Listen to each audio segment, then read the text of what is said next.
Hello, everybody. Welcome to Watches with Dennis, back with the Saturday live stream that I like to do. And we got lucky. The Morgan Stanley report for the state of the Swiss watch industry in 2025 dropped earlier this week. So I was actually able to read up on it. I actually put out a pre-recorded video. There is a link in the video description to that. But I think we last year with 2024's report had a live stream discussion of it. So I plan to still go ahead and do a live stream discussion. Why not milk the topic for two discussions rather than just one? Plus, there was just so much. My video is only about 8 minutes long, and there are a lot of brands, a lot of concepts that I didn't have time to dive into because I did not want to make that a really long thing. And so anyway, in that video, I'll go a little bit over what's covered in that, but you all can always go back and watch it if you're curious to learn more about what is going on in the watch industry, at least the Swiss watch side of the watch industry. But anyway, housekeeping has been, I don't know if you can hear, some car was going by. They don't all have mufflers in these here parts. That pre-recorded video is really the only housekeeping item I have of relevance to bring up with you all. On the wrist today is my swatch in honor of one of the brands doing very, very poorly. This is the swatch. It's one of their destination watches. This is the Flower Bay. I don't remember the exact reference number. Hong Kong destination watch. However, last I looked, Joma Shop still has these available. So if you're interested for something under $100, it's really red, and I actually like the cheap silicone strap that it comes with, and those are probably the highlights. This actually loses time. I can't remember. I haven't really compared a lot of my quartz watches, but this one notably loses time more than any other cheap quartz I've had. So definitely makes sense for the price point that it operates at. Okay. So let me go ahead and greet the chat, and then we will just jump right into this. Feel free to ask questions about things regarding the report, or if you want me to talk about a specific aspect of the business side of things. Obviously, I'm not an expert on all of that sort of stuff. I did study some economics as part of my graduate school training, but I'm not an economist. Very, very limited exposure to that area. So all of those caveats in place. I'm not trying to put myself out there as some sort of economic watch expert because I am not. Remus, thank you for being a 99 Cent Club member. There is a link for those that want to support the channel that way down below. Said that I had a great video on it. Thank you very much. I do appreciate it. Actually is done okay for a small channel like mine. Like it's I don't know if you I'll give you a little background on YouTube. So YouTube, they have a little like studio app, so you're able to do some of the management of the videos and stuff on your phone, but it's just a good way to also for me to like reply to comments and stuff because I can do it through that app rather than through the YouTube app. So what's the value of that? Not much, other than I don't have to jump to each video to do it. Anyway, it also shows you analytics. And so I was able to see, because I got that editing done on Thursday night. I recorded the video in the morning before I went to work, which is why I was dressed the way I was. And then did the editing that evening and then uploaded it before I went to bed. So I saw it looked like it was doing okay, but actually they always compare the video to the last other 9. So it's always the top 10. So it actually was already at number 1. I don't know if that means my last 9 videos were just really, really bad, or people were just hungry for some content to consume in a pre-recorded format. That does not compare to the live streams or the shorts. Those are, I don't know if they even do the live stream comparison or not. I haven't really looked at that analytics. Shorts have their own list. But anyway, just a little bit of sausage making there. But I appreciate it. I'm glad you enjoyed the video. Matthew, hello. Hope things are going well for you this morning. Morning for me, at least. Don't know if it's morning for you. Trap Vision, hello. Good to see you here. Hope things are going well for you. And Underachieving Watch Collector, hello to you. And of course, hello to the rest of the chat that has not responded. You do not feel obligated to post in the chat. You do not have to. Obviously, this can be a very passive experience. It can be as active as you want, but it can be a very passive experience. Okay, so in terms of just a quick rundown for those that are maybe not familiar to this, either you're newer to watches or you're newer to the Morgan Stanley thing. So it's actually a collaborative report. Morgan Stanley and Lux Consult get together and they do an industry analysis. It's just of the Swiss watch industry. It doesn't go into Germany and Japan, which are the 2 other big players. But Switzerland, of course, is the most known, especially on the luxury side. It's the biggest player. And what they tend to do is they do an examination of turnover, and they estimate the average costs are like the typical watch. I'd say like the mean cost of a watch sold for the brand at that time, the turnover, number of units moved, all of that sort of stuff. So I have links to 2 articles in the video description. One is this one with Monochrome, which talks a lot about they both have graphs and stuff, and we can jump into that. This one had a lot about this whole, my video mentioned the word polarization. I took that concept, that notion, I think is best articulated in this piece that I read with their analytics. And then there's one with Watch Pro as well that, as you can tell from the headline, had more of a focus, at least headline focus, of the performance of Omega, which when you look at the data, it's going to be the first thing that stands out to you if you're used to reading charts and such. Now, because there are some rules that Morgan Stanley tends to have in terms of wanting you to ask for permission to use pages or images from their report, I have a tendency to build my own. Plus, it lets me track certain things in columns the way I like to track it. So you'll recognize the one that I have up on the screen if you've seen my pre-recorded video. This is the one that shows the turnover. And I want to define turnover for you all. This is the revenue of watches sold. So I stress that because Cartier, people will look at Cartier and you might instinctively go, oh, this third column over, well, fifth if you count from the very beginning. But I've included 2023, 2024, and 2025 because I already had 2023 the last time I made this spreadsheet. Plus, it lets you see some trending. So I also did the change. This change is a change of 2025. So 25 change from 2024 to 2025. And then this is change from 2023 to 2025.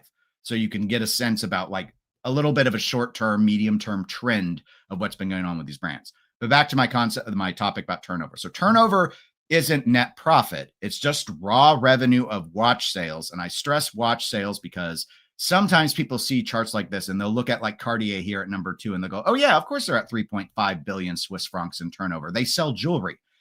They're way past 3.5 billion if you include the jewelry. This estimate is the watch sales, not the jewelry side. So same thing with Chopard here at the 20th position.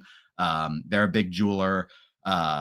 Hermes and their leather goods. Like this is the watches. Like I don't think it would surprise anyone to know that Hermes does more than $500 million Swiss franc business overall. Their watch side is very appreciative, or I should say, is very a small share of their overall, revenue portfolio, so to speak. The quality of this information has been called into question by brands. Sometimes they challenge this. I know someone actually left a comment, a really good comment on my last video, kind of questioning if I knew what the methodology here was. I don't know I've heard some things, and they actually went and shared what they had learned about what the Morgan Stanley and Lux are using to build this. However, I don't know the secret sauce. Like I don't know the proportion. I believe they consider that a proprietary formula. That's a proprietary metric. It's kind of like if you're into polling.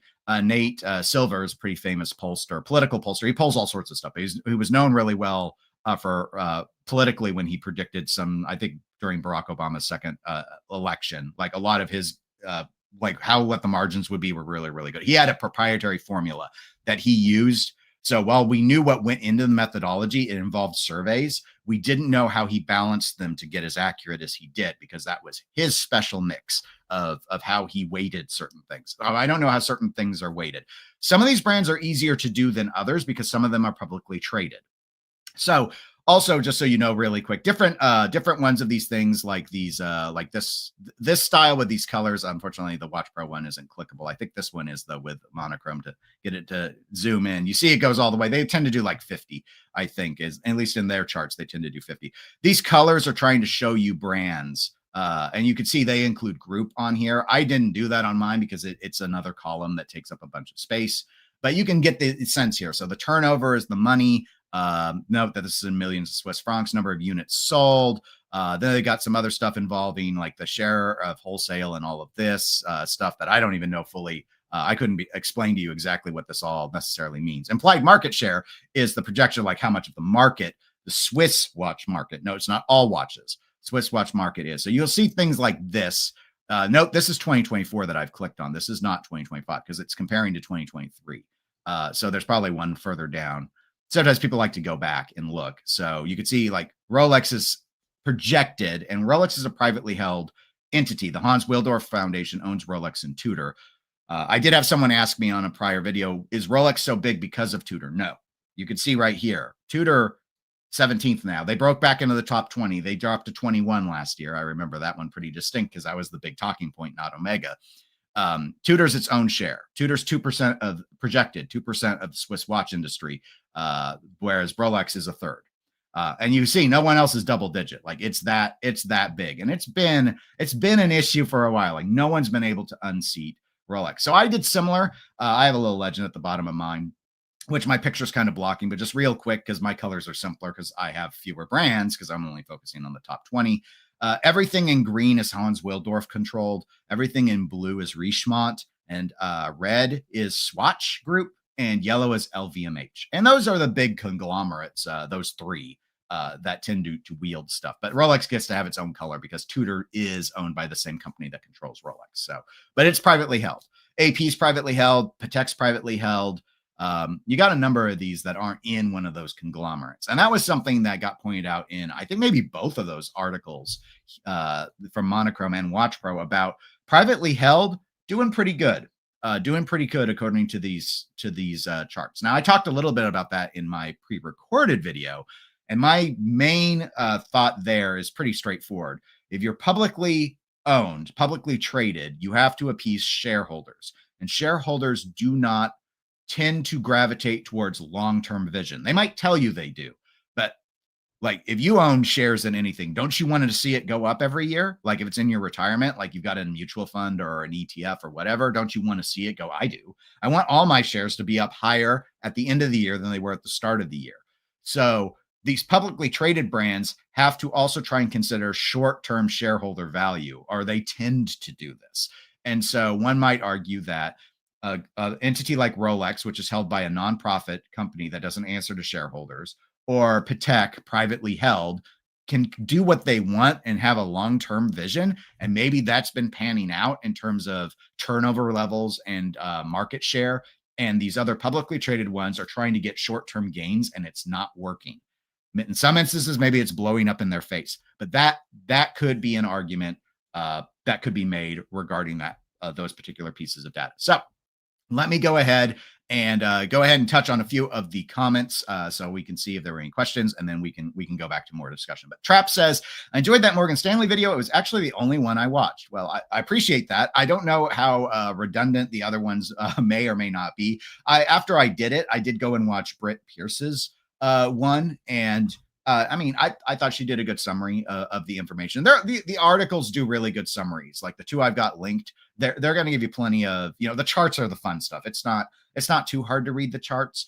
Trying to read between the lines might, to some degree, be more helpful if you've looked at some of the past charts. And again, those articles at least typically go back to at least the last year, or at least Monochrome did. So this is something to bear in mind. But it can be really like, I've looked at this for so long now, it feels like I'm still new to the hobby. But I've looked at this so long. I remember when Omega was number 2 to Rolex. Like, it doesn't feel like it was that long ago. And here they are now 5th, like in terms of where they rank in turnover. And it's in a lot of ways, it's shocking because I know a lot of you are Omega fans, like maybe Omega fanboys. I definitely get Omega fanboy comments when I criticize Omega watches. And it's fascinating to see it, especially because we know that they're the crown jewel of Swatch Group. Like in their pyramid of hierarchy, they may tell you that Breguet is their crown jewel, but we know where they put all their eggs, and their eggs are all in the Omega basket. That's what they try and sell. Mcart says Omega is in free fall. They used to be great entry to luxury watches. It seems the lack of innovations and great pressure from micro brands like Christopher Ward took a lot of business from them. Let's put a pin in that because I do think it will be fun to have a discussion about Omega. Obviously, I could only discuss with myself on my pre-recorded video. Trap says he appreciates the time. Thank you very much. Mcart continues. It also seems like super luxury brands that average $50,000 a watch are achieving biggest profits. Those are likely to have the biggest slice of the cake regarding the highest profits. You are correct on that. I touched on that very, very briefly because I'd read a similar analysis, so I incorporated it into my video. I'm trying to give credit where credit is due. I don't remember which one of these it was. I think it was Monochrome. But when you start looking at the this chart might not have it. Let's jump to a different one. I wanted to show you one of the Morgan Stanley ones that shows kind of what the average watch price is that they used. It might be in the Watch Pro article. That's Rolex. Everyone loves Rolex. They did a nice breakdown of Omega estimated sales over time, which is interesting. 2020 is so low, incidentally, here because of the pandemic. Because production was really constrained during those time periods. I know I've seen it. Maybe it wasn't in any of the articles I've linked here, but there's sort of an average price per watch that's used, like Richard Mille, for example. Part of the reason why I keep clicking on the one problem is when you don't see it's really hard to see the what year it is when you're zoomed out like this. But yeah, it's trying to think that they have a one. All right, they've got one. There we go. It's a very, I couldn't see it because of the little blurby up here, but all right. The average retail price, not including value added tax, which would make sense not to include. So Rolex's implied average retail price is about 14,000 Swiss francs a watch. Whereas you have like Vacheron's here at 39,000. Richard Mille is 294,000. What's AP? AP's 51,000 and Vacheron, or excuse me, Patek is 47,000. So you see, that's where it's not a hard analysis. It's you see like some of these top things. Rolex is Rolex, but some of this other stuff is just really that's grown, especially when you look at how they've moved on the charts. That's gone up there are the ones that have these watches that are like around that 50,000 Swiss franc. Well, $50,000, might be a little lower on Swiss francs, but about $50,000 as a price point to get a watch. Like they've been doing pretty well.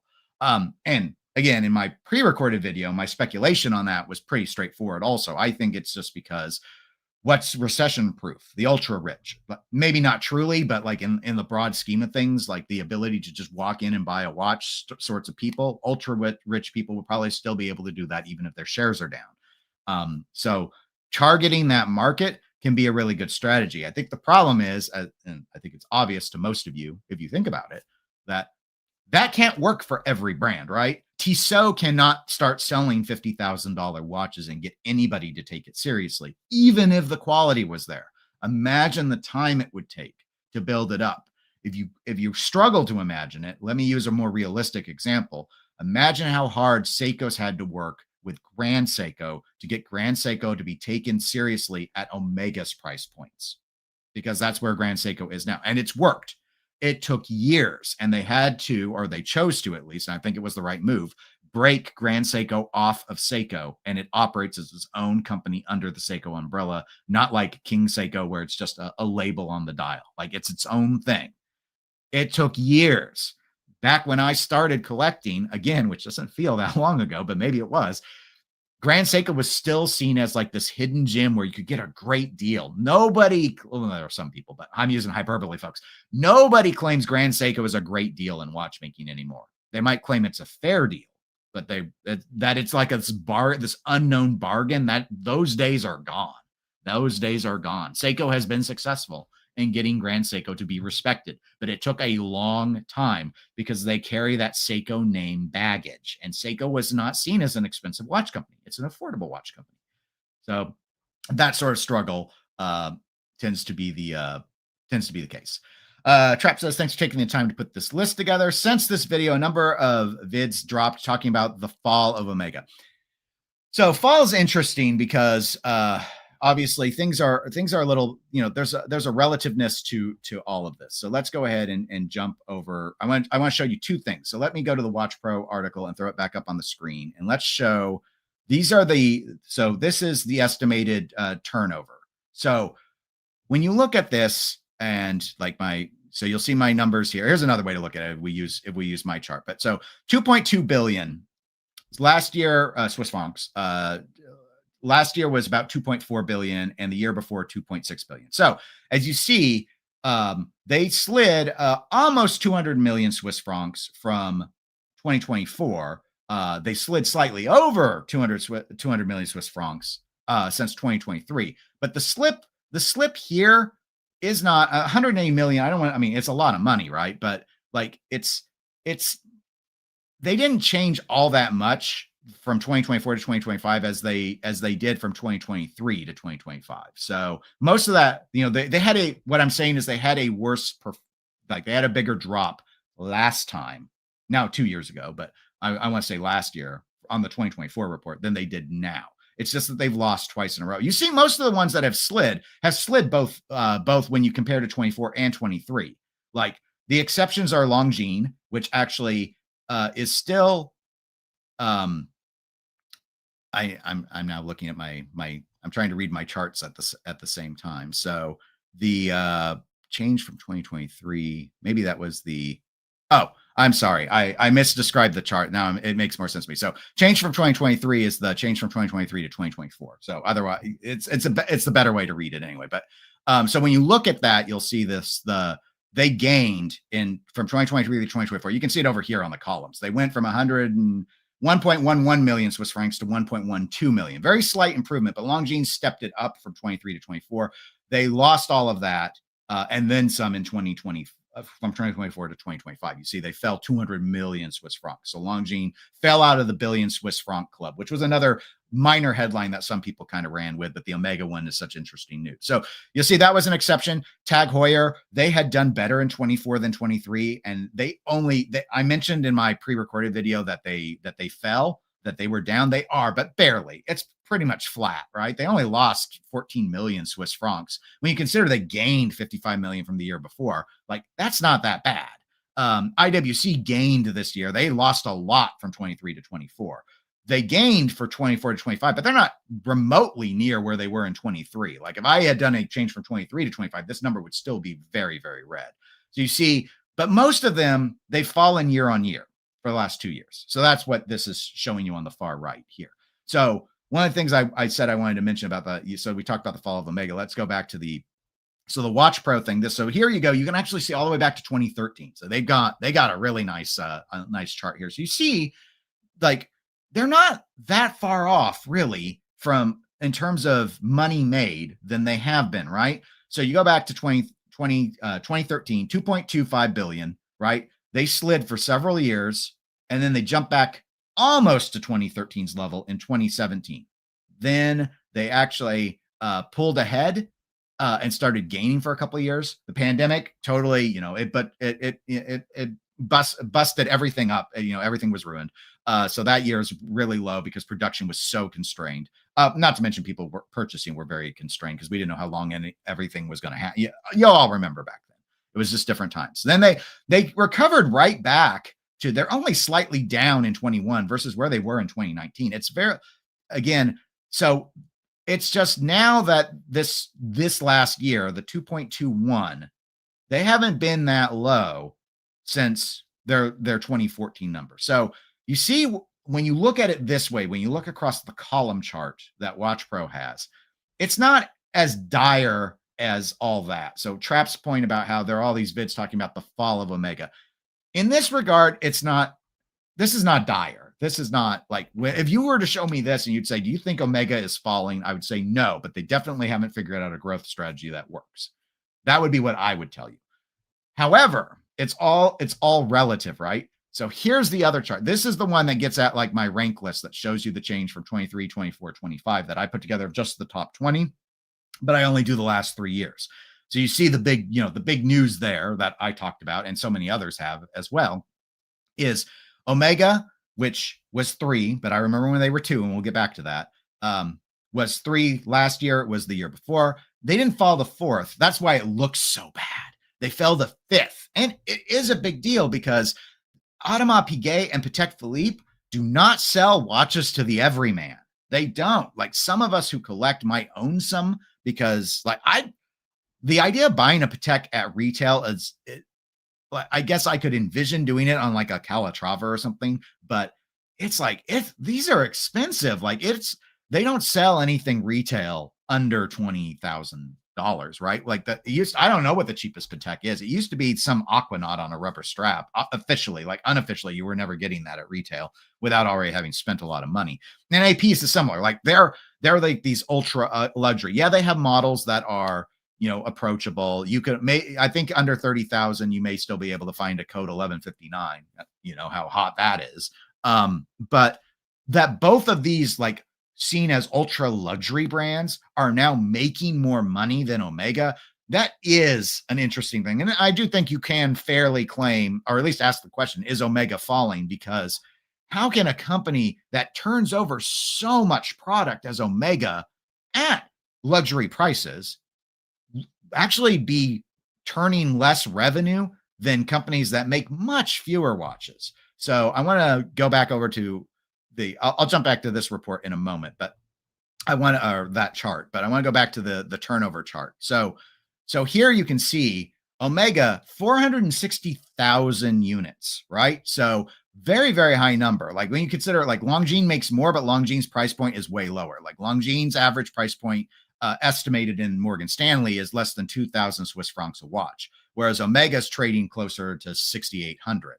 But Omega 460,000 units, that's some serious production. Like you add Patek's 72,000 to Audemars Piguet's 53,000 unit estimated units sold, and it's still like over a threefold increase, sort of, to get to Omega's production level. So yes, it's because of the average price point on the APs and the Pateks are so high.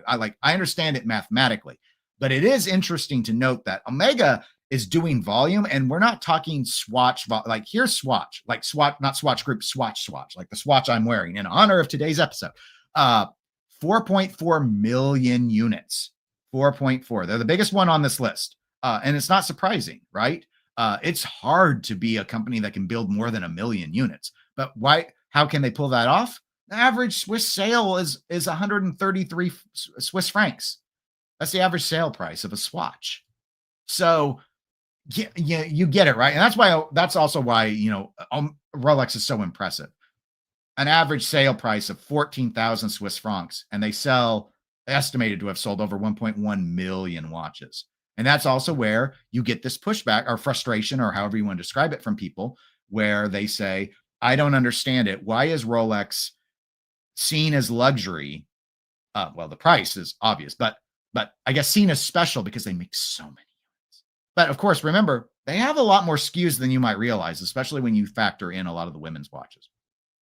Before getting back to the chat, though, I do want to go back to this chart on Monochrome's site from the Morgan Stanley report, because this shows you what I meant. So here was the Omega fall. It fell from second to third in 2019. So they've held third place for quite a while now. And I've talked about in other videos where I've discussed this sort of topic annually, that Cartier has continued, it has widened the gap. Cartier has continued to shore up broadly speaking, their profits, their revenue, I should say, generated from watch sales, and make a bigger gap than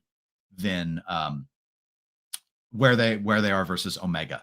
The thing that was expected is it was so close. I remember in 24, it was so close between Omega and Audemars Piguet that I believe, at least I had assumed, AP might very well finally pass them this year. Patek doing it was a little bit more of a surprise. And let me show you why. Let me go back to this chart. I will get back to the chat. I promise I will. So this was from the 2024 report. So here you can see the 3.1 billion that Cartier was doing estimated. Omega was at 2.4 billion, 2.39, I should say. Here was AP, 2.38. It was so close, guys. Like 10 million Swiss franc difference on a brand that was commanding so much premium AP, that it seemed very realistic. However, it was almost a 100 million Swiss franc difference between Patek and Swatch. And so I think that was more surprising. Why did it happen the way it did? Personally, my guess is Cubitus. As much as it's been made fun of by watch enthusiasts, as much as it's clearly derivative by anyone who's honest with themselves, to the Nautilus, it's Patek. It became a hype piece, or at least it became an investment vehicle where people thought they could flip them for profit. And currently they are being flipped for profit, because I see them used and they are way more than they are new. So that I think maybe just sort of repositioned everything. And Omega hasn't had something like that, arguably, in a very long time. So anyway, so that's the idea there. All right, let me get back to the chat like I said I would now. Underachieving said, on YouTube, yeah, I think I'm on the right comment now. On YouTube, you'd think Christopher Ward would be in the top 20. Also, Tudor gets more attention than their position indicates. All right, so Christopher Ward did finally break into I have to go to the 2024 list, but did finally break into the top 50. I think they're like 48th or so. Yeah, 48th. Okay. with an average of 1,300 Swiss francs per sale, making about 39,000 units a year, and 51 million Swiss francs is the estimate of how much they're generating. And back to what Underachieving was saying, you would think. So what he's saying is based off of the discussion so that you see the videos on YouTube, that you'd get this impression that that Christopher Ward would be way higher on this list. And likewise, kind of where Tudor is, which is now 17th. They were 21st last year. That's another interesting one. Actually, let's jump to that so you can kind of see the Tudor performance. So you see Tudor was 18th in 2019. Then they were 15th for several years, including during the pandemic. They held 15th. You might remember there were a lot of Tudor videos during the pandemic. Then it fell to 17th. 17th, not 18th. And then it fell. You don't see it on the chart anymore. It was 21st in 2024. And now it's back in its 17th position. Regarding that comment, underachieving, yes. So YouTube does not follow the chart. This actually I'll use my rank chart to make it a little cleaner. Plus my picture doesn't cover all of it because it's a smaller image. This, when you look at the 2025 column, actually look at any of the columns that you want. This does not tell you what works on YouTube. I'll just, as a tiny YouTuber, I tell you, do not ever use Morgan Stanley as your, what watches should I talk about? According to this, I should talk about Rolex, Cartier, Audemars Piguet, Patek, and Omega. Of these five, the only one that's going to get you a lot of views is Rolex. That one's true. But I mean, it's so true that I think, what was it? I think there was like one of the watch YouTube live streams. I apologize. I'm blanking on it now. I only watch it on occasion, but it was on last night. There's like the watch hangout or something. Like they put Rolex in the title of I have no idea if they talk about Rolex or not, but I think they put it in yesterday's. Like saying Rolex, this video right now, because I knew we'd talk about it, already has hashtag Rolex in the description. I don't do that if I'm not going to talk about Rolex, but that one does. Like if you have a Rolex video, it can be a pretty crappy Rolex video. You'll probably get more views than you would otherwise. But Christopher Ward and Tudor, I'm doing this handshake thing because I think they're two separate things. And back to Underachieving's comment here. So Tudor does get view. It's weird. I can't explain it because you look at this chart that's on your screen and you see how low Tudor is. They're barely in the top 20. And somehow people do videos all the time. Those videos do get views. Like when Watches and Wonders comes out, if I put out pre-recording, I try and put out a few first thought videos on the new releases. I can't, you get over 50 watches. You can't do them all. But I tend to do at least one Rolex. I do at least one Tudor. And then I usually do two fun ones that I want to talk about. And I do the Tudor one. Maybe I'll be interested in it. Maybe I won't. I do the Tudor one, though, because it will get views. I mean, I'm just being frank with you guys. Tudor does actually get the views. So that's why it gets disproportionate coverage. I don't know why. I assume it's because Rolex owns them. But obviously not very many people buy them, or at least Morgan Stanley thinks that they don't. Again, that's a privately traded company. We don't know for sure on the sales of Tudor. But that's my theory. It does get views. That's why that works. Christopher Ward, I've put out several Christopher Ward videos. They don't perform any better than any of my other, this is going to sound kind of mean, no name brand stuff, but like that, even Cartier's in that boat. Like I've done several Cartier videos. They almost never do well. And again, some of that's just going to be me, like maybe on another better channel, they will do better, but I've never seen any notable performance on Christopher Ward. I think the reason why they get videos is they do a very good job about getting watch YouTubers to cover them. And I'll give you my case in point. I've talked about this before, but just really quickly. They email me. I never asked for it. I didn't sign up for a list. They email my Watches with Dennis Gmail account embargoed press releases. These include high quality images. They include all the specifications. They include the date and time that I can release information so that when the embargo is lifted. And so they make it very easy they make it for me. And they're doing it for me, who has never owned a Christopher Ward watch or handled one, quite bluntly. They're doing it for others. So they're basically on a silver platter handing you the ability to do a YouTube video.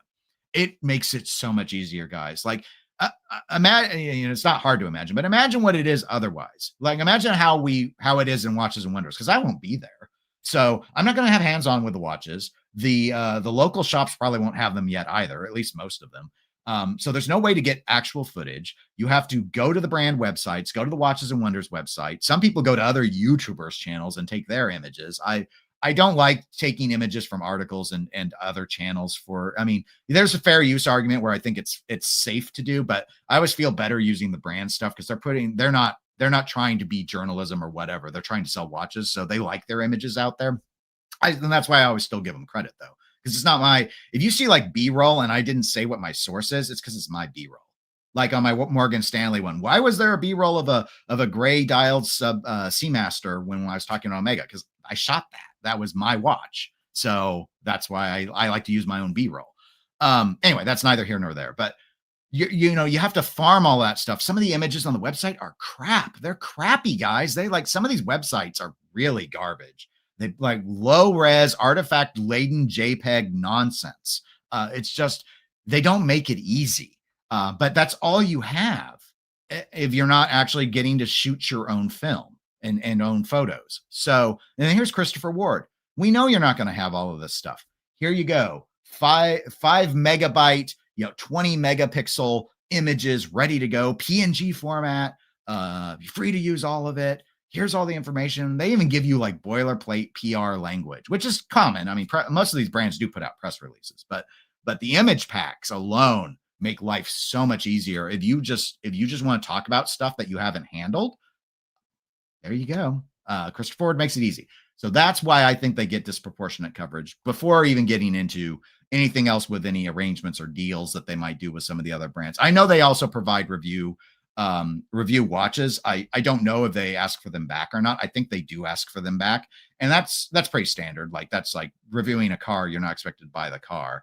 You're also not expected to get to keep it when you're done. You give it back.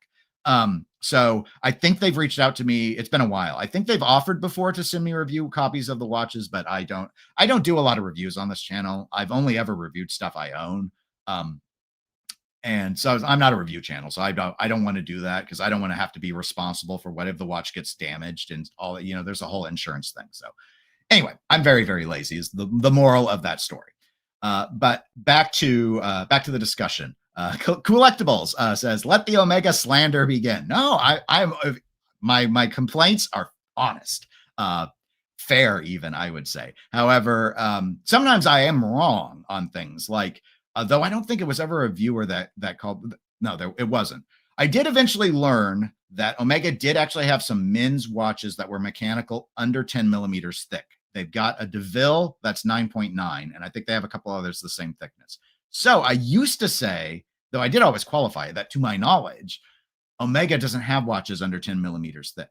Now I'll still say, well, I think I would call 9.9 thin. I do really question when you have the DeVille line, which is a dress watch line, and almost the entire catalog is over 10 millimeters thick. Are you really trying to cater to a dress watch enthusiast? And I would answer that question for you and tell you, no, you're not, because that's too thick for dress watches in many instances. It's not acceptable. Like the Tudor 1926 with their base Sellita, it's based on Sellita. They have an E-Bosch Sellita movement in that. I used to use an ETA. That's thinner than that. Like, I mean, come on, guys, get good. The one that I did get called out on was an interesting call out. It wasn't wrong, but it also was pointless. No, Omega watches they told me like this one watch was like 8 point something millimeters thick. And then they noted without the crystal. I know there are brands that do this. I don't think Omega does this, but I know there are brands that do this. They give you the measurements and they give you the measurement without the crystal. That is the dumbest. I gotta go full screen for this. That is the dumbest thing I think I've ever seen in this industry is advertising. I'll give you the other one that isn't quite as dumb, but it's still dumb. And that's giving me the diameter, including the crown. Like Marathon does that. At least one of their watches they used to on their site said it was 39 millimeter watch, and they note with crown. They didn't tell you what it was without the crown. I can tell you because their third-party sellers tell you it's 36. 36 millimeter watch and a 39 millimeter watch have two very different audiences. Now, I bought that watch and I knew it was 36. However, it's not the right way to advertise it. It's there, but at least you could argue, well, technically, yes, it is 39 millimeters with a crown. Yeah, and it's sure, yes, technically, yes, this watch is under 9 millimeters without a crystal, but no one wears a watch without a crystal. That's stupid. There's no point in advertising that. It's like, what's the weight of the watch without any sort of strap on it? I mean, you don't wear it that way. Like, if you really care about how much something weighs, you want to know how much it is with the strap. I don't ever do weight measurements when I do reviews because I don't have all the links in my bracelets, and that's my weight's going to be different than your weight. I'm just like, again, I can kind of see the point in knowing, because then you could say, well, I know what my third-party strap weighs and I know what my watch weighs, so I'll just add those together. That at least makes sense. Giving me a measurement without the crystal on the watch is ridiculous. You might as well tell me how thick it is without the case back. Stupid. Don't do it. Stupid. All right. MCART says they being Omega fully deserve the slander. Look at the Seamaster 300 Cortina in titanium at $10.5 thousand. It's actually sad. Al is here. Al, I think you've made your L even more clear to me, so I don't try and call you AI. Thank you, by the way, for being a 99 Cent Club member. I do appreciate it. Says Omega might need a couple of game-changing YouTube creator collabs to right the ship. Winky face. Well, I don't know. They like to work with Daniel Craig a lot, but maybe he'll become a YouTuber if the Knives Out movies start failing or something. But I don't think so. I think he's probably successful enough. He doesn't need YouTube. Trap says, I don't believe anything can help Omega at this point. Maybe a new 007 movie, but even that would be a stretch. That's interesting. So I kind of asked this question at the end of my pre-recorded video, but I guess, those of you who are watching live, and if you're not, feel free to leave the idea in the comment section. I do go back and read them. What do you think? Do you think Omega can right the ship? And if so, what would they need? What would they need to do? What would they need to do to right the ship? I think they can. I do think Omega can be helped. It might need, we might need extreme brain surgery. I don't know. This is speculative. It might take some major thing to happen. Let me give you some examples of things I've heard other people suggest. I've heard some say, yes, Omega can be saved. Swatch Group has to sell them. Like, Omega needs to operate on its own or be under private ownership so that it doesn't have to play the shareholder game that I talked about in my one video. Like, that would be enough to fix them. So that's a theory. It wasn't my theory, but that's a theory that I've heard some people say. I've heard some people say Omega needs to quit putting dinner plates on your wrist. They need to quit acting like it's the early 2000s and making things more angular, bigger, and heavier and thicker. Like, they need to shrink. They need to shrink down. They should have chased the trend when watches got below 40 millimeters. They didn't successfully do that. They continue to refuse to do that. And that's their blunder. I don't know. Has that ship already sailed? Big watches will probably come back at some point. Maybe this is the right direction long-term, ultimately, for them. I'm thinking about the new Planet Ocean, which is very angular, but I thought it kind of looked cool, but I guess whether or not it will have those sales or not, what remains to be seen. That's a very new release. That's not really influenced by, this information that we have, this data that we've discussed today. Another idea that some have had is they need a new line. If they could just get a new hit line of something, maybe it would resonate. Maybe there are a lot of those sorts. So there's those are some things that I've been hearing. I don't have a silver bullet fix. My one person, I'm trying to remember, it wasn't Brit. I guess I did watch someone else talk a little bit about Omega in this report. I cannot remember who it was. Might have been a New Zealand YouTuber. I was just browsing some last night. I think I did I watched two of them, but I think maybe one did touch on Morgan Stanley. There was the suggestion that Omega just freeze pricing. Freeze it and let the market catch back up so that they are back in the position they were. I actually like that idea. So that would be one that I would embrace, is the idea that Omega, I think fundamentally is they lost the plot and they chased Rolex. Let's put it like that. They've chased Rolex and they're not Rolex. They've never been Rolex. They perhaps historically remember when they were selling more watches than Rolex, but this was decades ago. And I read some stuff. I can't remember what article it was, but there were some interviews with a couple of, in fact, maybe it was this Watch Pro article that I used for these charts about, yes, it was. Oh, great. This is one. So you have the link in the video description so you can read this, but it talks about when Ronald took over the top job at Omega in 2016, he was asked, because his predecessor, Stephen Urquhart, had said that their goal was to overtake Rolex. And so in 2016, the new CEO was asked, what's your goal? And he said, here, the goal is always the same, but the point is to have the biggest following, not the highest number of sales. Of course, that means being number one, but doing so with our own DNA. We have the ability to do that, definitely. I'm ambitious. We are ambitious, and I will not deny that the goal remains the same. And that goal is to topple its nearest rival, Rolex. That's been their goal. They have, like Babylon 5, it failed. I don't mean the show. The show was good. But if you ever watched the intro to it, the Babylon project failed. Omega has failed in this mission. They are not going to topple Rolex, not in the near term. Now, I don't think anything's invincible. I remember when BlackBerry was the smartphone to have, right? Like, Rolex can fall eventually at some point. It will probably take them doing the wrong thing, but it is possible. But this that you see here, this is not going to change with the strategy that Omega has been taking. And what I think has ended up happening is because they see where Rolex has been pricing, and Rolex definitely has not been the most aggressive about price increases. They were, I will claim that they were kind of, I think they were a little cruel this latest year when they jumped the steel watches 5% here in the US. I do think a lot of that was driven by tariff and wanting to sort of shore up that, because it's been a very unstable thing for them. But typically, like more recently, it's not been unusual. Gold is gold, and gold pricing had its own thing happening. But the steel stuff going up like 1% to 3%, that's pretty conservative when you consider like what Richemont did with JLC in particular. But Omega chasing that price point without any real new technology. Yeah, we see a one-off like the SPY rate thing, and then they don't put it in any watches. It's like, what are you doing? Where's the stuff? You're still using coaxial. Where's the new iteration of coaxial? This stuff's been around a while, guys. And so they're like raising the prices, and you don't feel like you're buying any new R&D and all the rest of it. And so it just seems like, no, we're Rolex's competitor. Our prices need to be near Rolex's prices. And I feel like they just gave this whole vast swath of real estate to Tudor. It's not just Tudor. It's everything else. It's Longines. No, Longines didn't have a great year this last year, but they did the year before.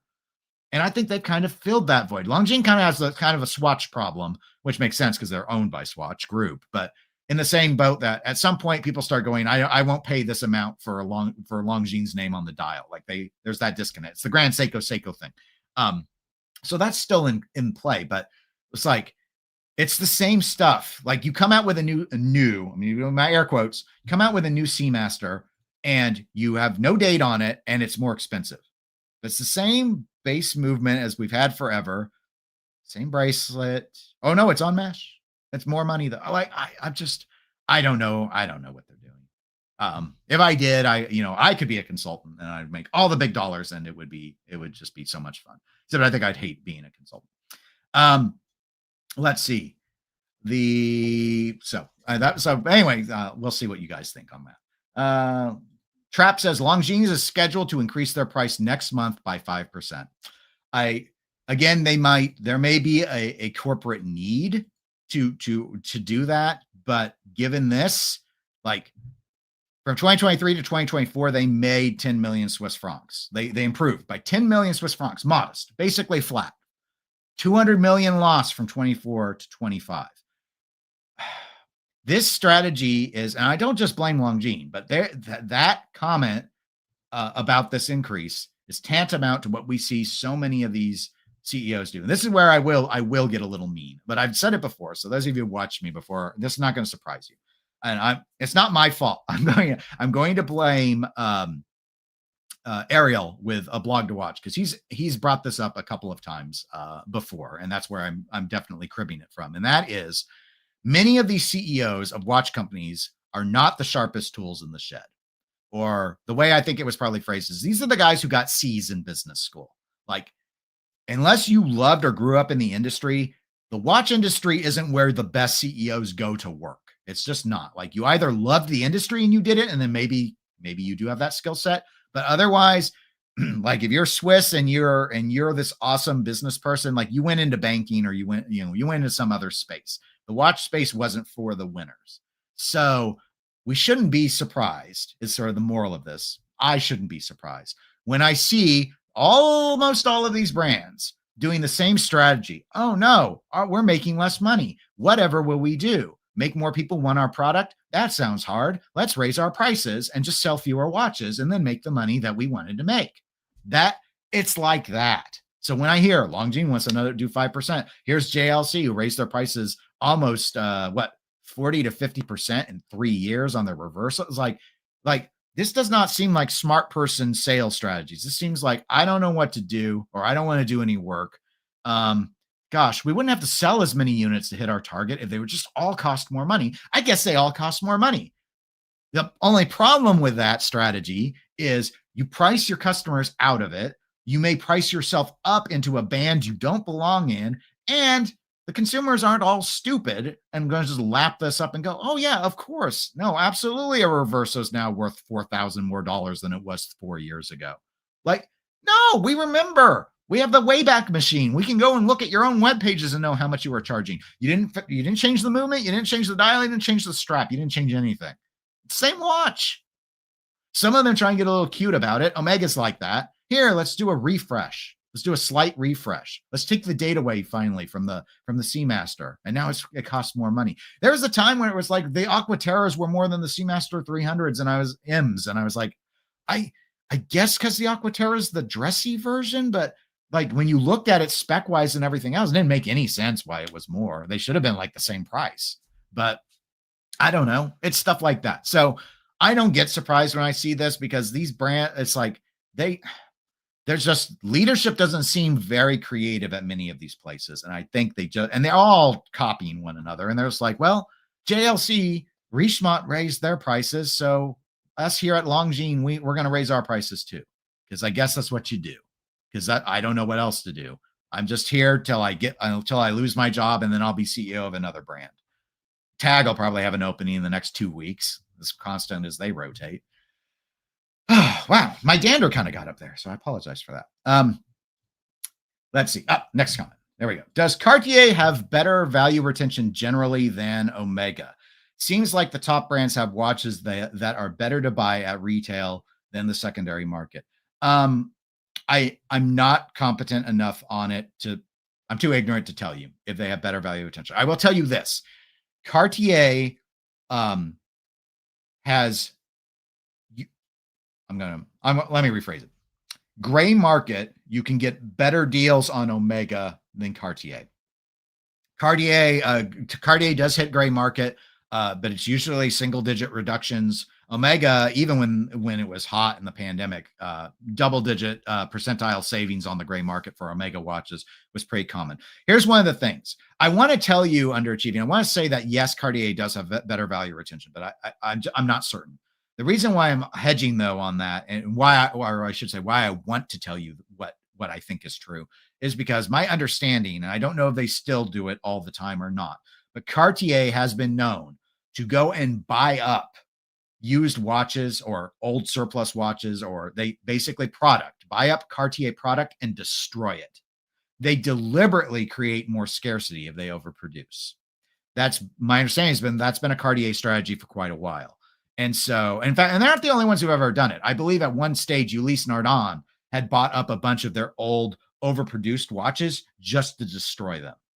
So Cartier, I'm not sure. I think they do have better value retention, but that's because they are actively managing the supply. Even after the supply has left, they're like, no, we can still, as long as we cut down on the amount available secondhand, you have no choice but to turn to us.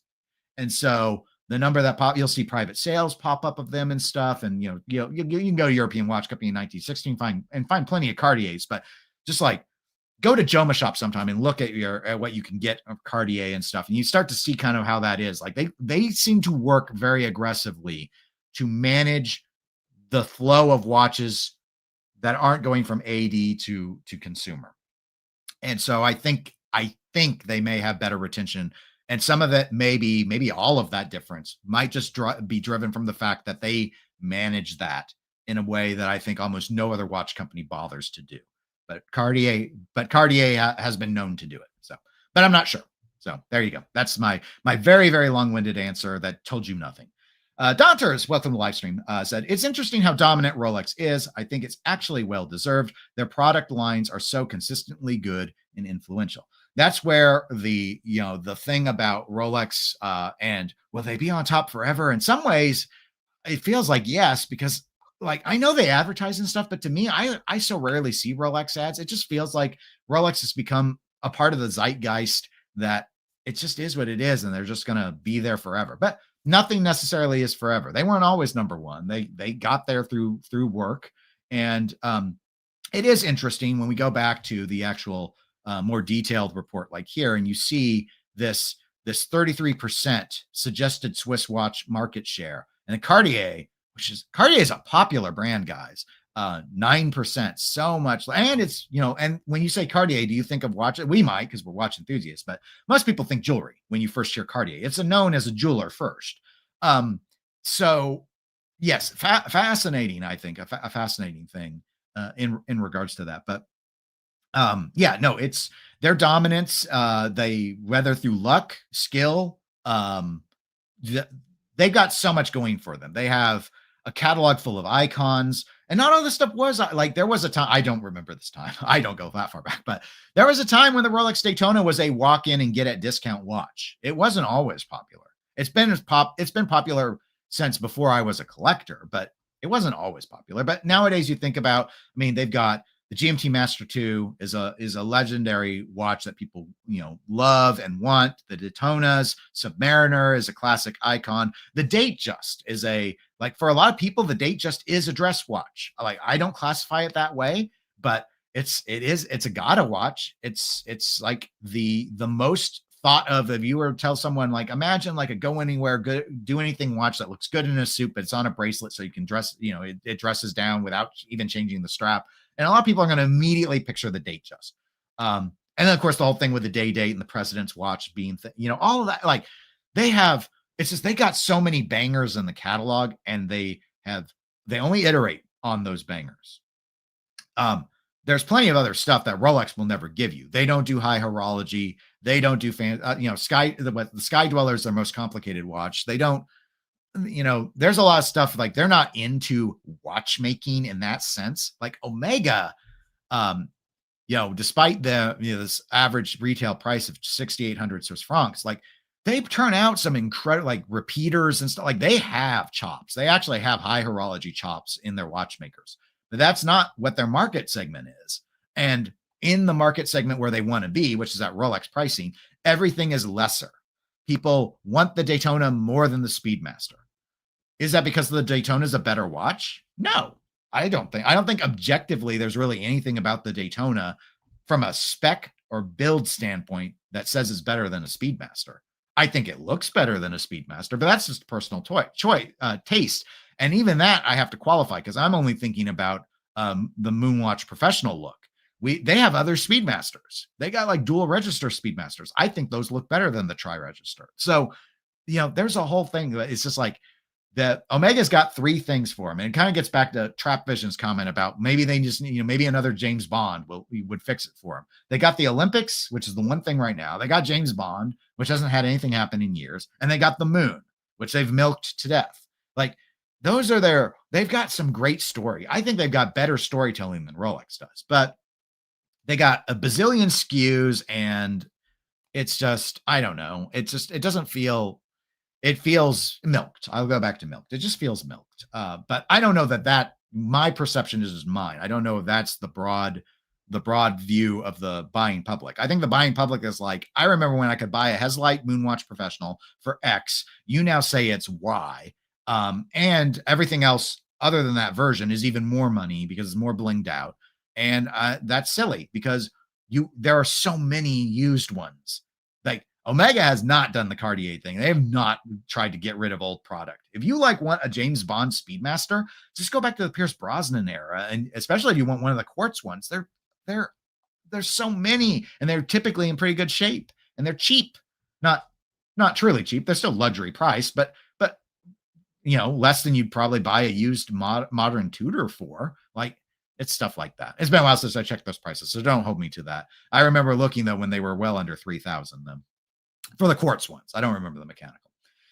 Trap says, I hate when companies advertise the height of the watch without the crystal being part of the measurement. It's pointless. It's pointless. No one wears the watch like that. It's like measuring the height I would be if I wore stilts. It's pointless. I don't walk around in stilts. I'm not no carnival person.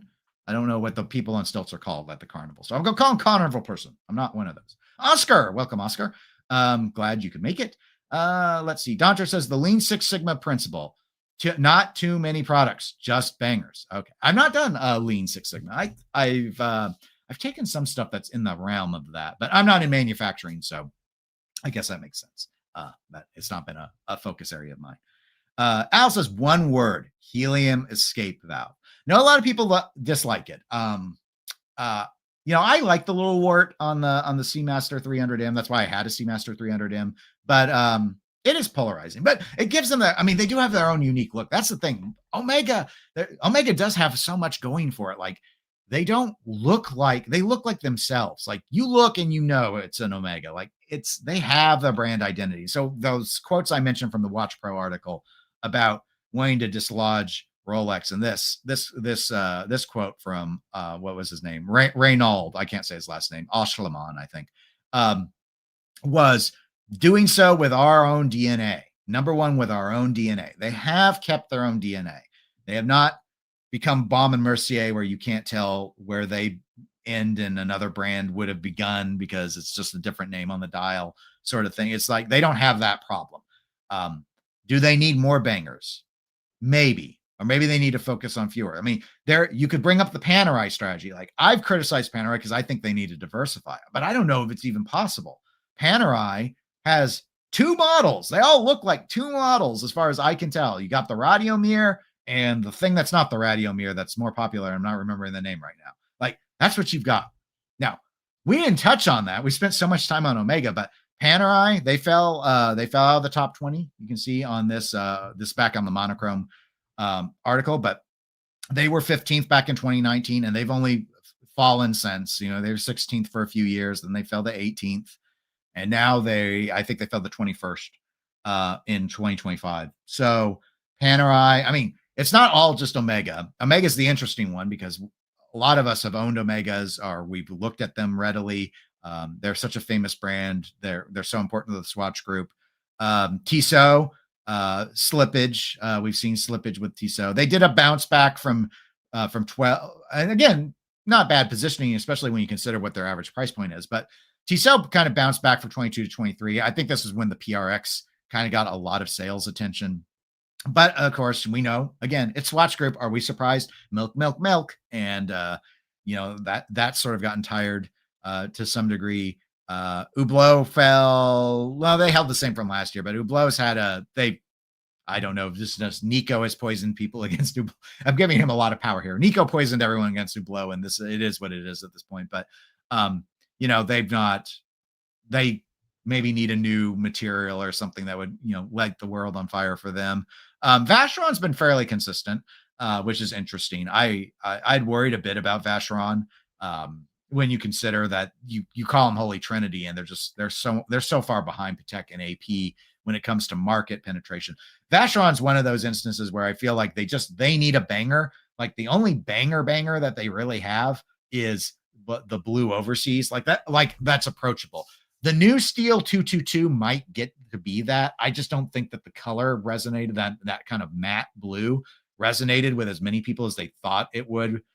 Whereas the gold 222, which I'd love to have the gold 222, but it's so expensive. A lot of people that might be willing to consider a Vacheron won't be considering a now over $80,000 new dollar watch. So Breitling done well. That's probably one that should have been pointed out. Breitling has really climbed a lot. Their CEO leadership has done very well, and they've been very steady here at the ninth place position for the last few years. So they've been firing on, if not all cylinders, on most of their cylinders, and have been able to hold ground. IWC has oscillated a little bit, but they actually did improve from last year. The start of 2020, again, last year being of the report. So 2024, they were 14th. They were up to 12th in 2025. At the start of 2025, they actually lowered prices on a number of about, I think, maybe 24 SKUs. That kind of got undone in the US because of tariffs, but they did actually drop the price on some of them, and then they have helped. That's an interesting topic. Do you think brands should drop prices? It's a tough one, because I think a lot of people really worry about pissing off the customers that bought at the higher price. Like, that's a big thing. I think Richemont way back in the 2000s did this, and they lowered prices at one point, and there was a lot of blowback, but they felt they had to do it, is what I understand. Again, I wasn't in the hobby at that time. Matt says, we want a new Seamaster Pro Hardy face. I don't know how to describe the image. So Hardy face. I know you're right. I know there is demand. Again, I mentioned I can't remember the name of the YouTube channel. I'd never seen it before. It was a New Zealander, and he was talking about that, and he must have said it at least 8 times. You're 2 years behind on the new Seamaster Pro. And so I think I don't know if it was driven by an anniversary or just the typical iteration cycle or what, but that idea definitely has traction with those of you who are in the know. I am not enough in the know to know, but I've seen others bring it up. Trap says, if Omega was separated from Swatch and operated independently, could work for them overall. However, a new look could help. I mean, I don't know what you do in terms of new look, like, because again, I get it. You may be right, Trap, but we know they're looking at Rolex, and they're like, why should we have to do that? Rolex never changes their look. They always look the same. So that, like, for them, I mean, there was a time, like, the Seamaster 300M has been pretty much the same look since Pierce Brosnan wore it in Goldeneye, but it used to not be that way. The Seamasters did change their looks a lot. And I think that's now why you have, like, the Seamaster 300, and then you have the Seamaster 300M, or what was, I don't know if it still is, called the Seamaster 300M Professional. I usually just say 300 versus 300M. That aspect seems to be like, here's like the more vintage dress look, and then here's the one that's actually for diving. But I don't know. It's scary I would say a new look would make. If I was Omega, I would probably be too scared, quite frankly. I would say I would be more willing to risk doing a new line with a new look rather than changing an existing line. But then again, I mean, you could make an argument for maybe something that's not doing as well. And I know different models do well in different markets, like the DeVilles and Constellations, I think, do better in the East than they do in the West. However, I will say it is interesting that with all the hype that was generated just a few years ago with integrated sports watches, that the Constellation wasn't really there in competition with Chapek, Parmigiani, Moser, like these other ones. Like, it should have been in the discussion, and I really feel like it wasn't much. And I kind of blame Omega for that. Underachieving says, good to know watch CEOs are as underachieving as me. It's just a theory. But perhaps. Fort Apache. Fort's, I think, the one who left the really good comment about the methodology that I mentioned at the start of the video. So you can go back, if you go and watch my pre-recorded and scroll down, you can see his commentary about the nature of the analysis that Morgan Stanley does, because these are estimates in this data that we're talking about. But Fort says, Longines a couple of years ago was reported by these guys as 1.5 million. You really mean they are selling 50% less watches than before? I know they are heavily leveraged in Asia. That number does not make sense. This comment, I didn't pre-read your comment. So it ties in to that same note that, again, there are criticisms you can definitely make about the report and its methodology because of the secrecy that these brands do not put out their numbers. Now, I think it was Fort who had asked, what could watch companies do to counter if this is wrong? The easy answer is they could release their numbers. Them being private doesn't mean they can't release their numbers. They choose not to. They could release their numbers if they wanted to. I understand why they don't. Even if the report is wrong and they would want to counter it, it probably isn't to them. It's probably more of a disadvantage to have their numbers publicly known like that. But back to my other hobby, as you can tell from on the wall, pinball. Like it used to be all the big pinball companies were publicly traded, so we knew how many games were made, and it has an interesting effect on the secondhand market because you know how many maximum ever existed. Nowadays, they're all privately held, and so some of them they'll tell you like how many limited editions there are, just like in watches, but we don't know how many Godzilla pinball machines Stern Pinball made because they don't have to disclose it anymore, and the guesses are wildly different by those of us in the community. Trap goes rant complete.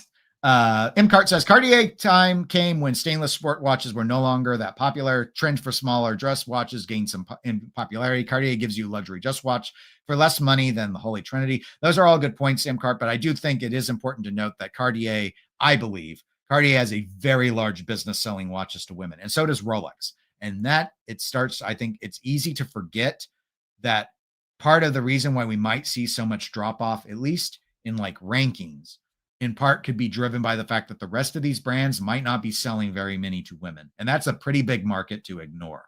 And how well, we know some that really try and make a watch that will appeal on a variety of indicators. And then we've all seen plenty of these like, hey, look, they took this quote unquote men's watch and they added a bunch of diamonds to it and they made it a soft color like pink. And then they put it on a smaller strap or whatever, like we know also the low effort attempts to get women to buy, and how successful that is, I do not know.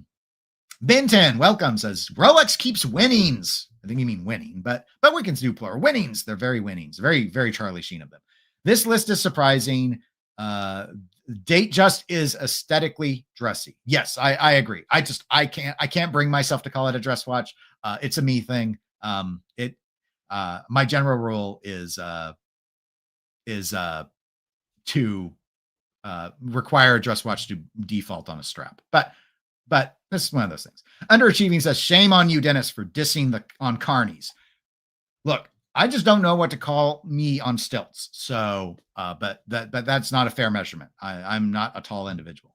We have to be real, guys. We have to be real. Hagfish says, Dennis, leaving a like. I kept missing your streams because I have work on Saturdays. Take care. Well, hopefully your workday goes well for you. I am not working today. I am simply having fun chatting with the chat. And Collectible says, random watch dude made that video. He made a great point there. I'm sorry. You said that, and I thought you were just going, some random watch dude made that video. You mean the channel's name is Random Watch Dude. Thank you. I hadn't seen him before until last night. And then he showed up in my feed, probably because I had looked up some Morgan Stanley stuff or Omega. I probably had researched something on Omega. And so it popped up. Okay, yeah, Random Watch Dude. So yeah, it was interesting. Yeah, he discussed at length some aspects about wanting a new Seamaster Pro. So it was mostly him just saying the same thing, like they're overdue. But he did have some suggestions about like dial look and things like that. So anyway, that's it. I have run about 15 minutes longer than I had planned, but that's okay. It's just a Saturday after all. But I have chores to do, and I want to go pick up lunch here in a little bit. So I'm going to leave you guys for now. In terms of next weekend, I will plan to do another live stream. The Parmigiani, I will plan to do a review of the rose gold Parmigiani Tonda. I have finished wearing it. I always like to wear them for a week before I do the review. So I have put that time in. However, with the Morgan Stanley stuff, I wanted to do that video first. So I might shoot it this weekend, but it might be a week or two before I get to it. Just kind of depends how I feel. Kind of a busy time at work. So anyway, but I will plan to do it. I know there was an ask about that. So I will go ahead. On the plus side, I'll be able to use a lot of my old script because all the specifications on the movement are exactly the same between it and the steel version I used to own. So it won't take me too long to write up. I just have to find time to shoot it. So anyway, that'll be it for now. I hope you all have a really good weekend. I hope you enjoyed watching this. And if not, well, don't come to the next one because it'll probably be just as bad. But otherwise, take care, everybody. And I'll talk to you probably next week. See you later.